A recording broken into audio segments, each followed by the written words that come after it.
उसी समय गौ तंबू को के माँ से ऊपर को निकल जाती है, जो कि तो खड़ी होकर चलती है। ऊपर को जब जा रही थी, सैनिक बोले थी गऊ तो ऊपर न चढ़ गई। राजा ने कहते हैं तीर मारा उसके पाँव में, अगेर लो उसका नीचे।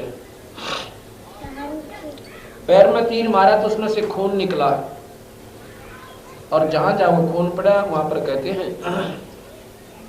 वो तंबाकू उत्पन्न हुआ। और उस तंबाकू से के ऊपर आप देखोगे पत्तियां में गऊ के रूम जो होते हैं ना, रूंग, ऐसे उसके बाल होते हैं, बिल्कुल गऊ के बाल उसके मिला लेना, एक जैसे होते हैं। अब गरीबदास महाराज कहते हैं तमा नाम गाय, खो नाम खो का तमा नाम गाय, और 100 बार सौगंध इसको ना खाए। अब तम्बाकू पी लिया, ऐसा गऊ खा ली, तो ये नहीं सोच समझ में आती आपके तम्बाकू क्यों पीते हो, इस तम्बाकू से और हानि क्या होती है। हमारे शरीर में ऑक्सीजन की आवश्यकता है, इसको स्वस्थ रखने के लिए डॉक्टर लोग वैद्यजन बताते हैं कि सुबह घूम का आना चाहिए, ताकि ताजी वायु फेफड़ों में प्रवेश करे और खून शुद्ध होए। और उसके स्थान पर घूमना तो दूर रहा, दुनिया घर के सूते उठे इतना तो बूढ़ा हो गया कि 6 गेड़े मार ले और घर न ठोक दे ठाडा तुम्हें गेला, और अपने शरीर ने बर्बाद कर रहा है। और भाई फिर क्या हुआ, उससे हमारा ब्लड खराब होना शुरू हो जाता धीरे धीरे, खून। और फिर इसमें परमात्मा ने एक्स्ट्रा नाड़ी ला रखी है सफेद फालतू, और वो उस गंदे मलिन खून को उसको स्टोर कर देती है, अंदर उन नाड़ियों में चला जाता है।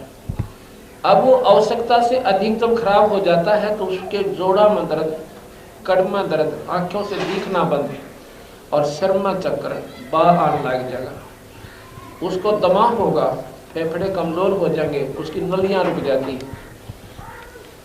अब देखा फिर बुढ़े की हालत, बुढ़ापे में कदे कड़ी दुख है, कौन सिर दुख है, कौन जाड़ चली था, जल्दी निकलती है।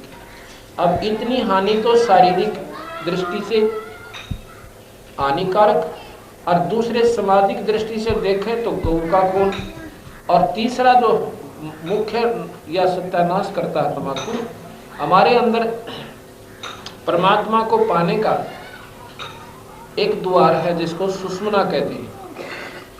और सुषुम्ना क्या होती है, बहुत बारीक नाड़ी शुरू होती है, जैसे सुई की नोक टिके, सुई की नोक के समान वहां पर एक सुराख है, और उसके माध्यम से ये हमारा सुरत प्रवेश करके वायु और प्राण जो हम सांस लेते हैं अभ्यास करने से, नाम जाप करने से, तो उसमें से जाकर के अंदर परमात्मा के दर्शन करती है।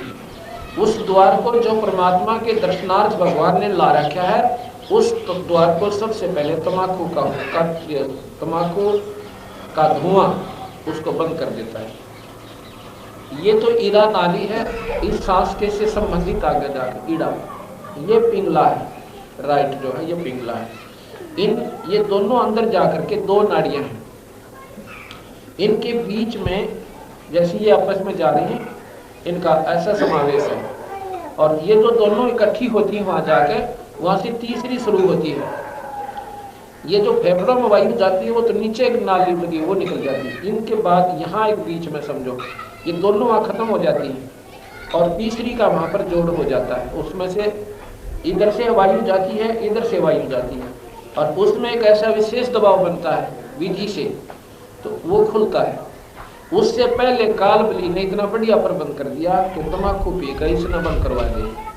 अगर ये बंद हो गया फिर जो बेशक कितनी बात बनाए जाओ, सीधा नरक में। ये मनुष्य शरीर है ईश्वर प्राप्ति के लिए, और वो द्वार तम्बाकू ने सबसे पहले उसका ताला ला दिया। इसलिए बंदी छोड़ महाराज कहते हैं, 100 नारी जारी करे सुरापान 100 बार, एक चलम हुक्का भरे और डूबे कालीदार। एक चलम हुक्का भरन का पाप बताते हैं, पीना तो दूर की बात रही, अगर हुक्के को भर के भी किस तरह देते हैं ना, उसमें भी इतना पाप का भागी बता दिया। जैसे कोई किसी ने मारने जावा है कत्ल करने की खातिर, और उसने तलवार दे दे अपनी उठाकर, वो उठाकर तलवार देनी है उतना दोषी है जितना मारनी है उसे। एक जहर जाके दे दे, ले उसने दे दे, तो देने वाला भी खेल पकड़ा जाता, तो पता लग जाता, बराबर का दोषी होता है। इसी प्रकार पाप कर्म में जो सहयोग देते हैं वो उतने ही दोषी